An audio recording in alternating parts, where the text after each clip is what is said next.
ഇന്ന് തന്നെ ഡൗൺലോഡ് ചെയ്യൂ. കാണൂ നിങ്ങളുടെ ഫേവറേറ്റ് ഷോസ്. വിഷ്ണുട്ടൻ കിടന്നു. അല്ല അത് പിന്നെ എന്താ ഒറ്റയ്ക്ക് കിടക്കാൻ പേടിയുണ്ടോ?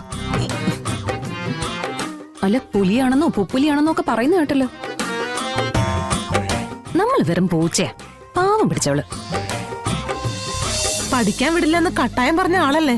കാലം നല്ലൊരു വഴികാട്ടിയാണ് സുബൈദ. അനുഭവങ്ങളെല്ലാം പഠിപ്പിക്കുകയും ചെയ്യുവേ. അതിൽ നിന്നുണ്ടായ തീരുമാനമാണ് ഞാൻ ഇപ്പൊ പറഞ്ഞത്. നൂർജഹാൻ പഠിക്കാൻ പോയി കഴിഞ്ഞാൽ 4-5 വർഷത്തേക്ക് ശ്രദ്ധ അതിൽ തന്നെ ആവണം.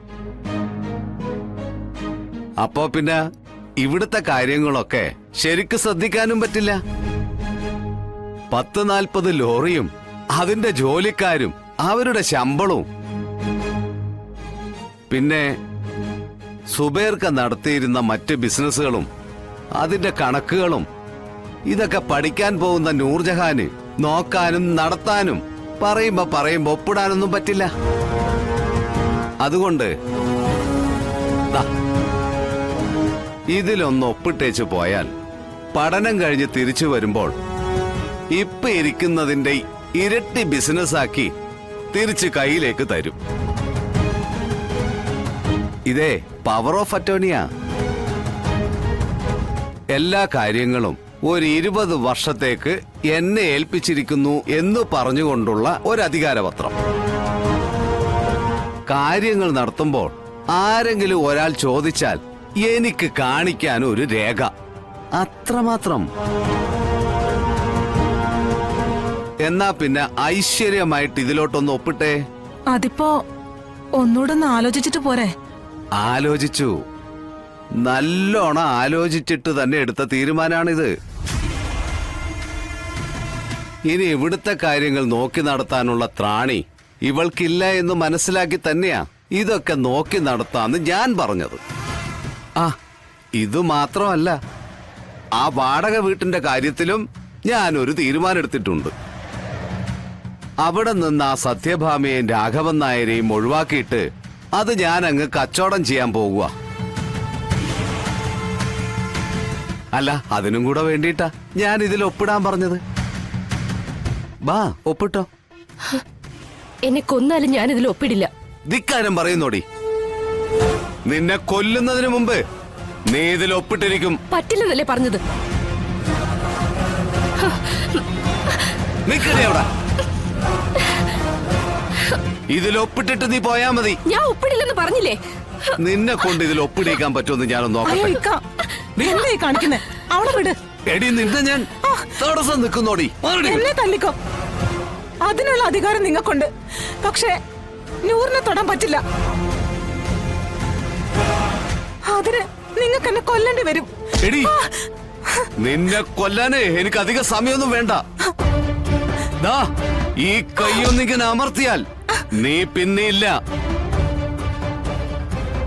പക്ഷേ അതിനു മുമ്പ് ചിലതൊക്കെ എനിക്ക് ഇവിടെ ചെയ്തു തീർക്കാനുണ്ട്. 1 മണിക്കൂർ സമയം നിങ്ങൾക്ക് ഞാൻ തരുന്നു. ദേ, അതിനുള്ളിൽ ഇവളെ കൊണ്ട് നീ ഇതിൽ ഒപ്പിടിക്കണം. ഇല്ലെങ്കിൽ നിങ്ങളുടെ രണ്ടിന്റെ ശവം ഇവിടെ ഞാൻ കുഴിച്ചു മൂടും. പിടിക്കടി. എടി, ഞാൻ തിരിച്ചു വരുന്നതിന് മുമ്പ് ഇതിലൊപ്പിടിപ്പിച്ചിരിക്കണം. കേട്ടോ?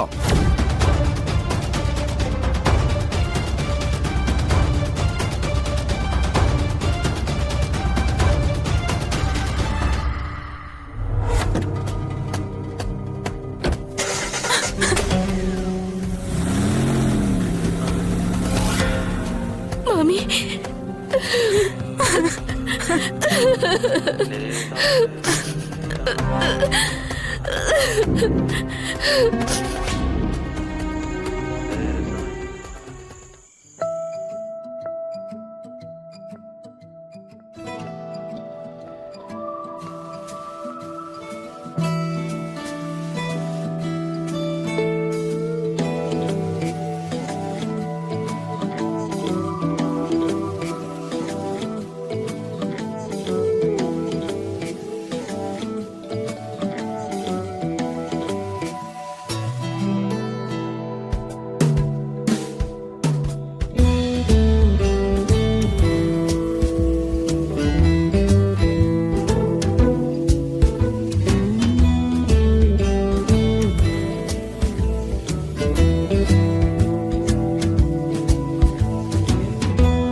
നല്ല അവസരത്തിനൊത്ത പാട്ട്.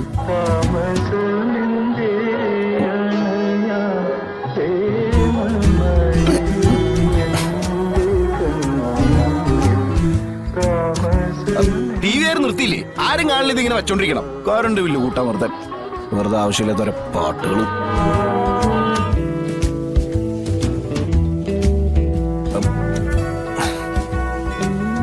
അല്ല അല്ല കിടക്കണ്ടേ?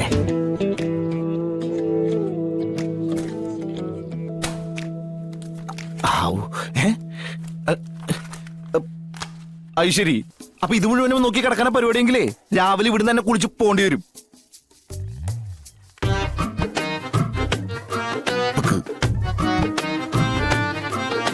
എന്നത് കാര്യം പോക്കാ തോന്നണ. എന്താ എന്തേലും പറഞ്ഞോ? അല്ല സമയം കുറെ കിടക്കണില്ലേന്ന് വെച്ചാ. ആ കിടന്നു. മോള് കിടക്കണില്ലേ? ഇല്ല. എന്നാ പിന്നെ ഞാനിവിടെ ഇരിക്കാം. 1-2 ഫയൽ നോക്കുമ്പോഴേക്കും കിടക്കാനുള്ള സമയമാവുമല്ലോ. അത് പറയാൻ പറ്റില്ല. വിഷ്ണുട്ടൻ കിടന്നു. അല്ല അത് പിന്നെ എന്താ ഒറ്റയ്ക്ക് കിടക്കാൻ പേടിയുണ്ടോ? അല്ല പുലിയാണെന്നോ പുപ്പുലിയാണെന്നോ ഒക്കെ പറയുന്ന കേട്ടല്ലോ. നമ്മൾ വെറും പൂച്ചയാ, പാവം പിടിച്ചവള്. വീട്ടിലെ രാജാവല്ലേ, പോയങ്ങ് തനിയെ കിടന്നു. അതെ, കുടുംബത്ത് ഇവിടെ എനിക്ക് എന്തേലും ഒരു സ്ഥാനം ഉണ്ടോന്ന് അറിയട്ടെ, എന്നിട്ടേ ഉള്ളൂ ഇനി എല്ലാ കാര്യങ്ങളും. അയ്യോ ചക്കര അങ്ങനൊന്നും പറഞ്ഞല്ലേ. നീ തന്നെയല്ലേ ഈ കുടുംബത്തിലെ വലിയവള്. നീ പൂച്ചക്കുട്ടിയല്ല, സിംഹക്കുട്ടിയാ. ഞാൻ വേണമെങ്കിൽ പൂച്ചയോ പട്ടിയോ എന്ത് വേണമെങ്കിൽ ആവാം. അതെ, നിങ്ങൾ ആണുങ്ങൾക്കൊരു ധാരണയുണ്ട്, കുടുംബമൊക്കെ ഭരിക്കാൻ നിങ്ങൾക്ക് മാത്രമേ അറിയൂന്ന്. നിങ്ങൾ കഴിഞ്ഞ എന്തോ ഉള്ളൂ, നിങ്ങളാണ് എല്ലാന്ന്. പക്ഷേ ഇതുപോലുള്ള സന്ദർഭങ്ങളിലെ ഒരു ഉളുപ്പും ഇല്ലാതെ ഇങ്ങനെ വന്ന് കൊഞ്ചി കുഴഞ്ഞിരിക്കുകയും ചെയ്യും. അതിനു മുമ്പേ അഹങ്കാരത്തിന്റെ മുൾമുനയിൽ നിന്ന് എന്തും പറയുകയും ചെയ്യും. പിന്നെ എന്തെങ്കിലും കാര്യം കാണാൻ സോപ്പും പതപ്പിച്ചിട്ടുള്ളൊരു വരവുണ്ട്. കഷ്ടം. എനിക്കിതെല്ലാം നോക്കി തീർക്കാതെ വരാനൊന്നും പറ്റില്ല. ഇത് നോക്കിയിട്ട് കിടക്കാൻ നേരത്ത് ഞാൻ വിളിക്കാം. അതെ അങ്ങനെ പറഞ്ഞ പറ്റില്ല. കാരണം ഉറങ്ങിപ്പോവും, പിന്നെ എഴുന്നേക്കില്ല കേട്ടോ.